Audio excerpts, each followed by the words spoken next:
Hey everybody, this is Francesco Abbruzzino with the Rogue Rant. Today I want to talk a little bit about elections, about the presidential election that's coming a few weeks away, about my mayoral election, about the county commissioners and the state elections, all that good stuff.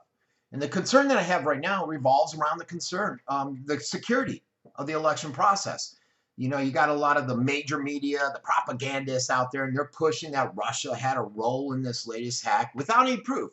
And if you look to the international news agencies, you will find that the United States is actually the only one saying that it was the Russians.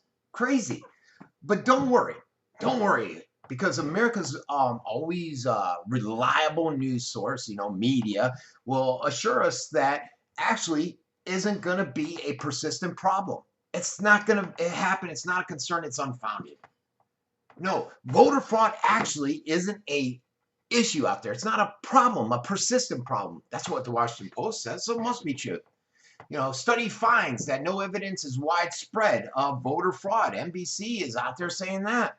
Oh, it must be true, right? The major media is out there telling us this. Republicans, voter fraud, false flags, voter ID laws, all this other imaginary solutions to these imaginary problems. That's what Salon says. That whole news agency that pushes the pedophilia guy as being an outstanding citizen. A great deal of contrary evidence exists, though, out there, folks. And it is a problem, regardless of what some of these ragtag media sources say. Does anybody remember back in 2012? You remember that acronym ACORN and the voter registration scandal that came with those folks? How about the one that involved Mickey Mouse and Donald Duck turning up for registration in Nevada? Their names were on the forms and they were being registered as voters. Does that ring a bell? How about in DC? Right in the shadow of the Justice Department, where an undercover reporter went in, he recorded himself giving his name as Eric Holder, our Attorney General, our former Attorney General, and they accepted it. The reporter was offered a ballot. He was offered a ballot as Eric Holder without an ID or being questioned about his identity. Nearly 2 million dead Americans are still on the books as active voters. 12 million voter records have incorrect addresses or other minor discrepancies. In 2014, Old Dominion University, they did a study. They looked into non-citizen voting and found that about 6.4% of all non-citizens voted in the 2008 election. Crazy. 2.2% in the 2010 election. No, there's no potential for voter fraud. A group of Minnesota majority they investigated claims of voter fraud, comparing the criminal records with the voter roll calls, and found that, get this, just under 1,100 felons who had voted illegally in the election. The New York City Department of Investigation sent out 63 undercover investigators, posing either as dead people or people who no longer lived in the city. And guess what? 61 were cleared to vote. 61 of the 63. When City Council was asked about this and confronted about this, guess what happened? They said, hey, look, it was just a minor mistake. We're not going to do anything, but we're going to prosecute the investigators for impersonating a voter. That's right. The person that brought this to their attention, they went after him. Just in a month, 1 month, folks, the Denver CBS station out there, they found numerous examples of dead people out there voting and irregularities. It said in the Colorado congressional race was decided just by 121 votes. So it is a factor. It is important. How about there was an Ohio State measure that made it by 2 votes. Again, every vote counts, and we need to make sure they're legitimate votes. So yes, this is an issue. And there's simply no question that fraud exists in the election process at all levels. It's a significant issue, and it's significant enough to affect the election outcomes. And despite all these irregularities, certain political factions continue to oppose efforts to clean up the problems at all levels within the election system. State efforts to impose voter ID requirements, one of the best ways to validate the potential voters, when they go into the polling places.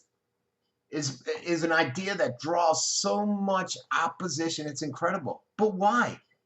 Opponents of voter ID and other sensible requirements often fall back on the same old silly logic. The argument that voting is a right for all citizens of legal age, of course, and therefore it ought to be easy for them to vote. They claim that requiring them to reach into their wallet and pull out their driver's license to vote is a hardship on some citizens. Really? Is it really? But this whole argument is defeated by reality. Just look at what the Washington Examiner said. They listed 24 routine things that you can do with a photo ID. You know, you need a photo ID to buy alcohol and cigarettes, don't you? If you're under 18 or you look that age. To apply for Medicaid, Social Security, you need to vote an ID. Purchase a gun, get married, apply for a job or unemployment, to drive, to adopt a pet, visit a casino. There's so many things that you need an ID. So why don't we ask for it when it comes to something as important as voting? But if failing to require, a provision to make the system more secure makes voters or the voting easier, that should probably set off warnings, folks. Because while it makes it easier for the legal voters to vote, it also makes it easier for those ineligible voters to get out there and vote. Makes sense? I hope it does. Voting it's critical. All Americans should want to get out there and protect their right from infringement of non-legal voters. Supreme Court even said that. They subscribed to that idea.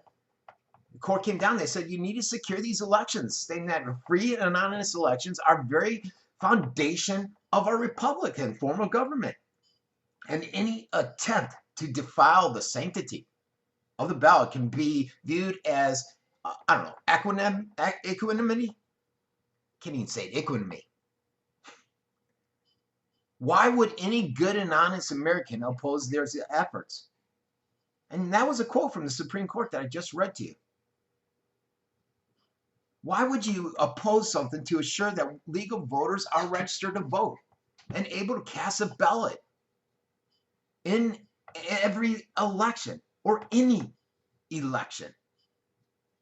The obvious answer is that an unsecure election process enables cheating for the nefarious political reasons, and this should concern everybody. What say you? This has been Francesco Abbruzzino with the Rogue Rant.